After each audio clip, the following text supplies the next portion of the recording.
عزیزوں میں نے بہت دیر لگائی، بہت وقت آپ کو عبادت میں مصروف رکھا۔ آج کا دن سارا دن زینب نے رو کے گزارا ہے، اجرکم اللہ۔ یہ جو آج صبح کی نماز کے بعد، نماز فجر کے بعد محراب مسجد میں آج کا سارا دن بی بی زینب نے رو کر گزارا ہے۔ صبح نماز فجر کے لیے جب مولا علی مسجد کوفہ میں داخل ہوئے تو مسجد کے اندر ابن ملجم کو اوندھا لیٹا ہوا دیکھا، آواز دے کر کہا اٹھ نماز کا وقت ہے۔ اور پھر گلدستہ اذان پر بہت مدت کے بعد پہلی مرتبہ علی نے خود اذان کہی۔ مؤذن اذان کہتا تھا، آج اتنا پہلے آ گئے ہیں مسجد میں کہ علی خود اذان کہنا چاہتے ہیں۔ شاید چاہتے یہ ہیں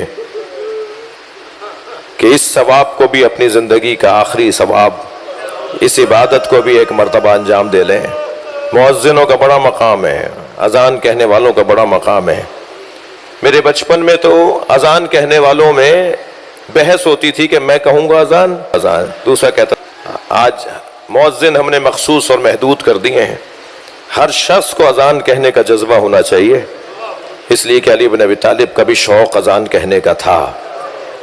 بہت مدت کے بعد پھر علی نے اذان کہی، اور جب اذان میں آواز گونجی ہوگی نا اللہ اکبر، تو گھروں میں خواتین نے مصلے سجائے ہوں گے، علی کی بیٹیاں بھی آمادہ ہو رہی ہیں، مگر کون بتائے بی بی ام کلثوم کو، کون بتائے جناب زینب کو کہ ابھی جو اپنے بابا کی آواز سن رہی ہیں کچھ ہی دیر کے بعد ایک اور آواز بھی آئے گی، اور وہ آواز یہ ہوگی الا قد تہدمت ارکان الہدی، الا قد قتل امیر المومنین، ارکان ہدایت کو گرا دیا گیا، امیر المومنین کو مار دیا گیا۔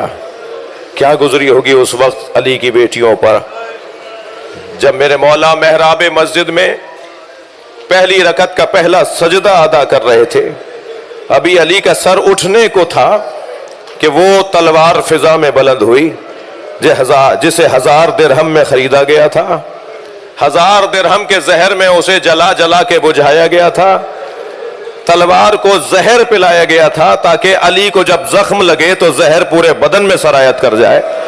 اجرکم اللہ، اجرکم اللہ۔ جنہیں رونا آ رہا ہے اپنی آوازوں کو آزاد کریں گے۔ جب آپ بلند آواز سے روتے ہیں امام جعفر صادق دعا دیتے ہیں، امام رضا تو ہاتھ اٹھا کے رونے والوں کے لیے دعا کرتے ہیں، امام محمد باقر تو 2 رکعت نماز پڑھ کے رونے والوں کے لیے دعا کرتے ہیں۔ ایک مرتبہ وہ تلوار فضا میں بلند ہوئی، اجرکم اللہ، اور جب وہ تلوار زمین کی طرف آئی اور فرق عقدہ سے علی پر آ کے لگی تو یہاں تلوار کا لگنا تھا، بے ساختہ آواز آئے فزت ورب الکعبہ، رب کعبہ کی قسم علی کامیاب ہو گیا۔ میرے مولا امام حسن نے آگے بڑھ کے بابا کو سنبھالا، مولا علی نے فرمایا بیٹا حسن پہلے نماز مکمل کرو۔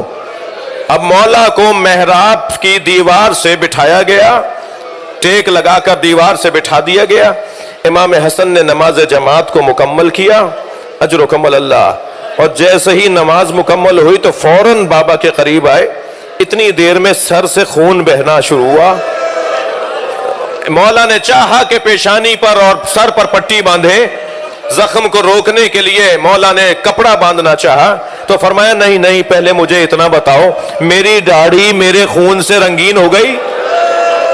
فرمایا بابا آپ کے سر کے خون سے آپ کی داڑھی رنگین ہو گئی، تو آسمان کو دیکھ کر کہا صدقہ رسول اللہ، رسول اللہ نے مجھے بشارت دی تھی کہ جب تمہارے سر پہ زخم لگے اور تمہارے سر کے خون سے تمہاری اپنی داڑھی رنگین ہو جائے تو سمجھ لینا اسی زخم میں تم شہید ہو جاؤ گے۔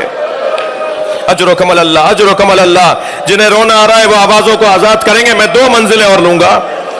آگے بڑھ کر امام حسن نے سہارا دیا، کہ بابا گھر چلیں گے، بابا گھر کی طرف چلیں گے۔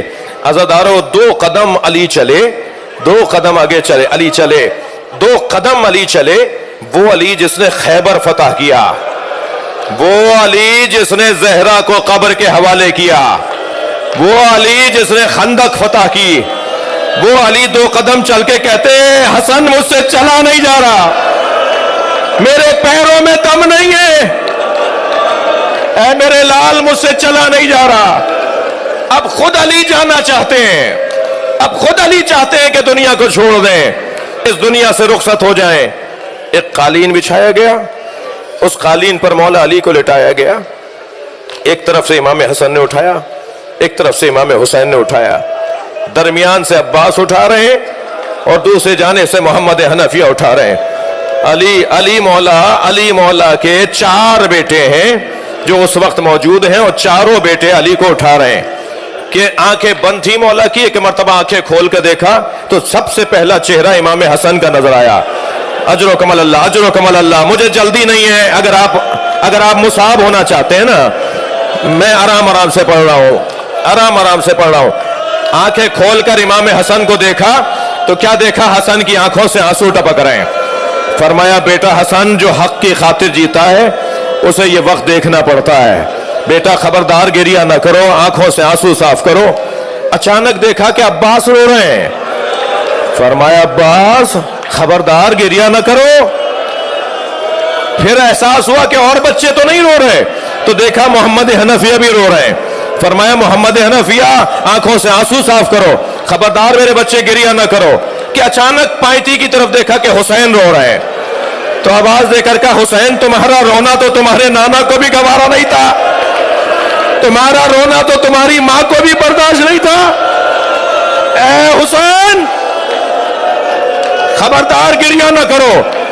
عزادارو بہت دیر لگائی میں نے ایک جملہ کہنے میں، سارے رستے اب بچے لے کے جا رہے ہیں نا، گلی سے ہوتے ہوئے گھر کی طرف جا رہے ہیں، سارے رستے جو علی بچوں سے کہتے رہے نا، بیٹوں سے حسن گریہ نہ کرو، حسین عباس محمد حنفیہ گریہ نہ کرو، جو علی سارے رستے جوان بیٹوں کو روکتا رہا گریہ نہ کرو گریہ نہ کرو، جب گھر میں داخل ہوئے زینب کو آتے دیکھا تو خود رو دیے، خود علی کی آنکھوں میں آنسو آ گئے، زینب نے سینے پہ سر رکھ دیا، اے میری بچی زینب یہی کوفہ ہوگا،